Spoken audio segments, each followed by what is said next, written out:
Doctors told my parents that I probably would never be able to write my name. When I first went back to school, they didn't know what to do with me. I didn't know how to interact with the other kids at school because I seemed different. I was very scared. I was like a bird let out of a cage when I went to college. Don't give up just because the world says you can't. And there's nothing that's going to limit you in this world. The Texas Council for Developmental Disabilities presents The Next Step. Failure is not an option. The first speaker is Trinell Walker, a counseling major at the University of North Texas. Trinell has quadriplegia as the result of a football injury. Well, when I suffered my injury, it was difficult because I was young. I was 14 years old, and I had a lot of people, who looked up to me. And when it happened, I didn't understand what had happened, But when my mom had told me, when I looked up at her, when I was in the emergency room, and I asked her, was I paralyzed and she nodded her head yes. It kind of made me feel kind of, what's gonna happen, because I really couldn't, fathom at that time, the severity of my injury. Now speaking is Susan Rogers, the mother of Kenny Rogers, a video production graduate from the Art Institute of Dallas. Kenny's disability is Asperger's syndrome. One piece that we hadn't really dealt with was in every diagnosis that they had given him, every testing situation, they had always alluded to autistic type tendencies, but nobody had ever addressed it. And so we decided that that's what we were going to target. And at that point, we had Kenny retested for autism. We were lucky that year Asperger's was part of the diagnostic tools that they had, and Kenny fit that just perfectly. Speaking now is Hilda Nino, a sophomore at the University of Texas at Brownsville. Hilda is a student with visual impairment. Well, basically, when my parents found out that I was visually impaired, they at first didn't know what to do with me and to how to treat me. But then my mother later realized that she was going to treat me the same as my brothers. I did basically everything my brothers did. The following speaker is Bobby Gruner from College Station, Texas. Bobby is a graduate of Texas A&M University with dyslexia. I can walk into a room and no one could know that I was dyslexic, except for myself, and it's easy to hide. The next speaker is Sarah Whitlock of Houston, Texas. Sarah attends the University of Houston at Clear Lake and is a clinical psychology major. Her disability is cerebral palsy. I was diagnosed with CP, which is cerebral palsy, at age 9 months, and I looked normal. I just didn't hit the developmental milestones. And when I received that diagnosis, the doctors told my parents that I probably would never be able to write my name. Early school experiences. When I first went back to school, they didn't know what to do with me. They tried to put me in a class with those students that needed things to be slowed down in order for them to understand. Because they automatically assume that since I had a physical disability, I had a mental disability.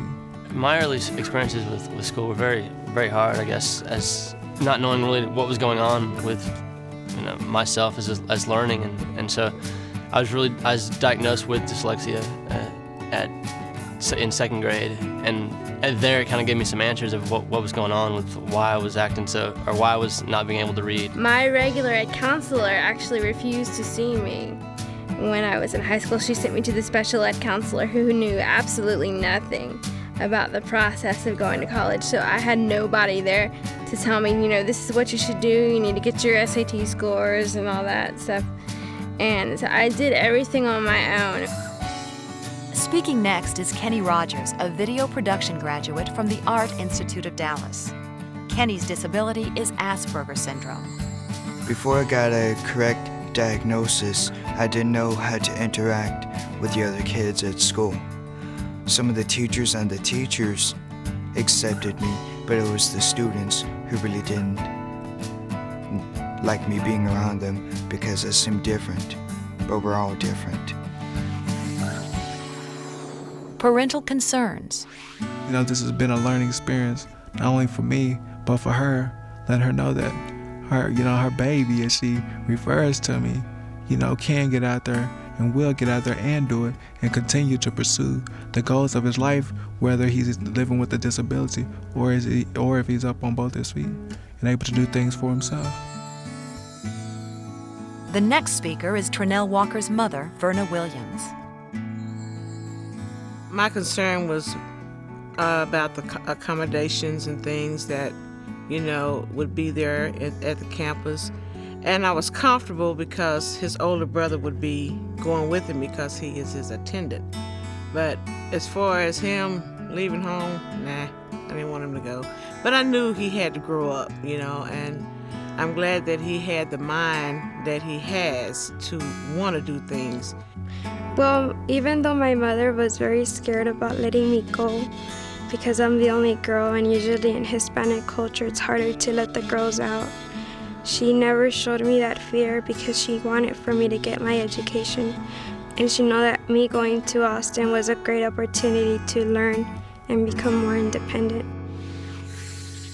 The first day. Walking into my first class with 500 other freshmen, I was overwhelmed, but I was so happy and so excited to be there. And I was like, this is my time. This is my chance to have a life and to establish myself and to really show the world that anyone can overcome anything if they put their mind to it. High school, it's all about image. But when you go to college, it's about image, but people see you wanting to, excel in what you do. Therefore, they're willing to help you. In spite of, your limitations, they see more in you than you actually see in yourself. Well, the first day that I got to St. Edward's, I was very scared. But then again, 40 other students were there with me who were very scared as well. I thought about how I was gonna do living by myself in a campus that I didn't know very well.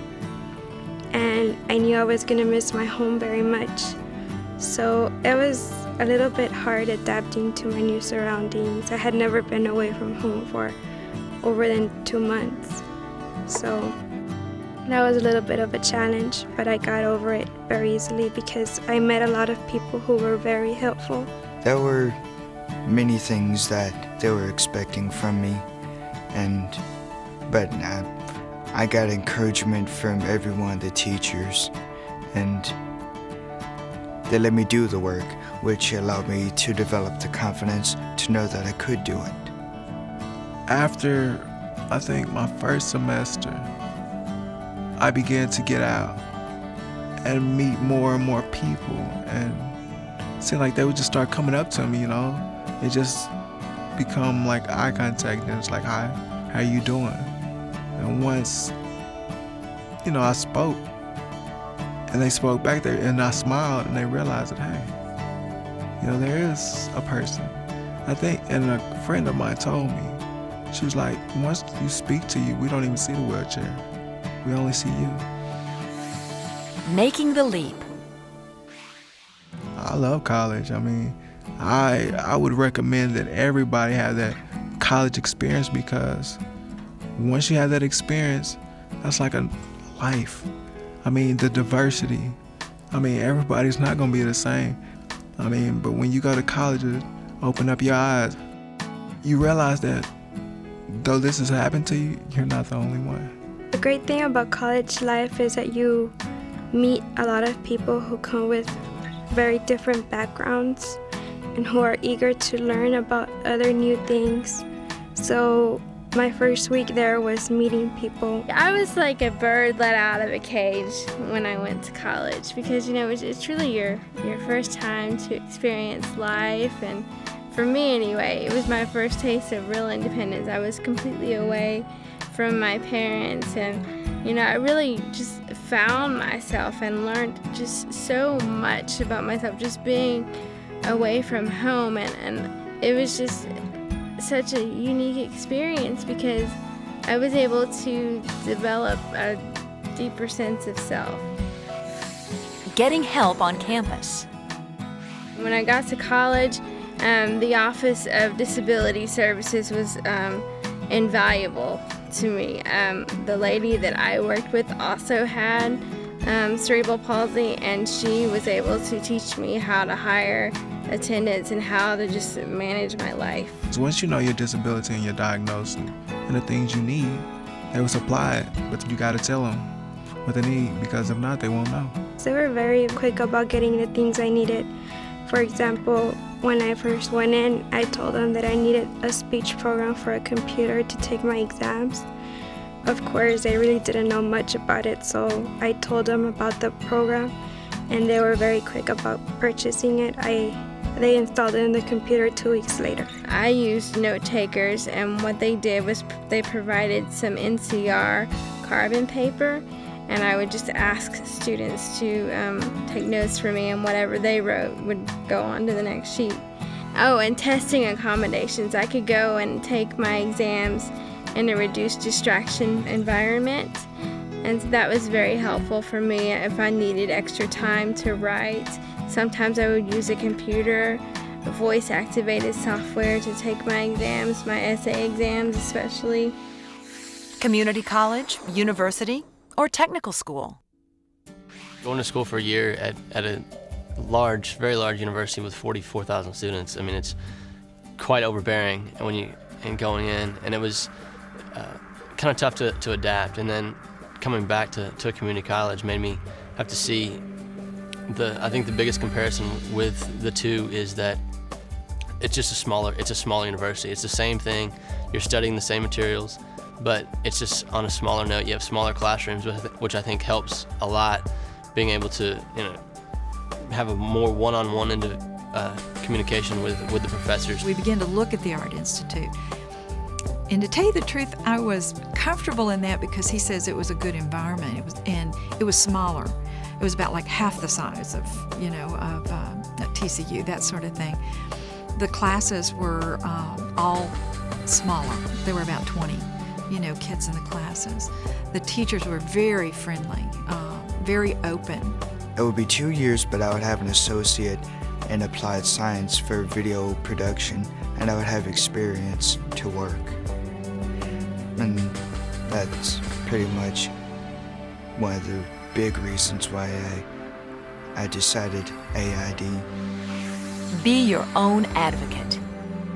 At first, I was a little shy and hesitant about speaking up into what things my teachers could do to accommodate me. And I wouldn't really speak up when they had overhead transparencies. I wouldn't ask for them to be accessible so that I could read them, so I would just go by ear. Whatever I heard, I would take notes on. But then I saw that was affecting my grades and my GPA was dropping. So that's when I realized that I needed to speak up for myself, because if you don't speak up for yourself, nobody is going to help you. I just knew that, if I was going to get anything accomplished, I was the one who was going to have to do it. Nobody was going to sit there and do it for me. Yeah, being a self-advocate is very important, because if you don't speak, won't nobody speak for you. And plus, if you don't say nothing, they won't know. Because like my mom used to tell me, a closed mouth don't get fed. And literally, it don't get fed when you don't ask. As a parent of a child with a disability, a lot of times we hear no. No, they can't take that class. No, we can't provide that service. No, we've never done that before. No way, we've never had a kid like him here, like that. And too many times, as a parent, we just get used to hearing no, and we just sit back and take it. We don't understand how the systems work or how to navigate things. And I want to encourage parents to say why. I don't think I had any self-confidence initially going into it, because I was just afraid of what was going to happen to me. I didn't know how I was going to get out of bed in the morning, but everything worked out, and it's so worth it. It's so hard, but it's so worth it. Don't give up. Believe in yourself and don't give up just because the world says you can't go any further. High school's as far as you're gonna go, and just don't listen to that. Don't listen to outside world. If you feel that in your heart, and just go with your gut. Regardless of what your disability is, there's always a chance for you to be successful, either in college or in a technical school. If you put a little bit of effort, even though you're scared and you feel that a lot of unknown things are out there, just as long as you have confidence in yourself, you'll be able to overcome any obstacle. If you believe, you shall receive. But not only that, if you believe, you shall achieve. And the only thing you have to do, if you have a belief or a dream, just do it. Because one, if you limit yourself, everybody else gonna limit you. But if you keep on going, you never know. The sky is the limit. And that failure is not an option. And that if somebody say you can't, that just give you more strength to say I can. Don't give up. I know that there will be other people there to help you. As long as I have a good attitude, a strong attitude, I'm gonna make it. As long as you have that, then there's nothing that's gonna limit you in this world. Bobby Gruner graduated from Texas A&M with a Bachelor of Arts in Communication and a minor in business. He's currently pursuing a career in commercial real estate in Dallas. Hilda Nino has completed her associate degree in social work. She continues her participation in the support group she started for parents of children with visual impairments and mentors students with visual impairments in learning to use computers. Hilda is also a camp facilitator for the Youth Camp for the Blind during the summer. Trinell Walker continues his studies at the University of North Texas and stays busy as a guest speaker at different conventions. After graduation, Trinell hopes to land a job at Scottish Rite Hospital as a counselor. Sarah Whitlock is currently pursuing a Master of Arts in Clinical Psychology at the University of Houston Clear Lake. She also has an internship at the Shriners Burn Hospital in Galveston, Texas. After receiving her master's degree, Sarah plans to get a doctorate in counseling. Kenny Rogers is a national keynote speaker on children's mental health, freelances in video production, and has moved into his own apartment. He's writing the training manual for Dallas Community TV's new digital editing system and working on a documentary to be used as a tool in teacher in-service training around the U.S. Kenny also worked as a crew member on the production of this video. For more information, contact the Texas Council for Developmental Disabilities at 6201 East Oltorf, Suite 600, Austin, Texas 78741, or call 512-437-5432. In Texas, 1-800-262-0334. You can also log on to the TCDD website at www.txddc.state.tx.us.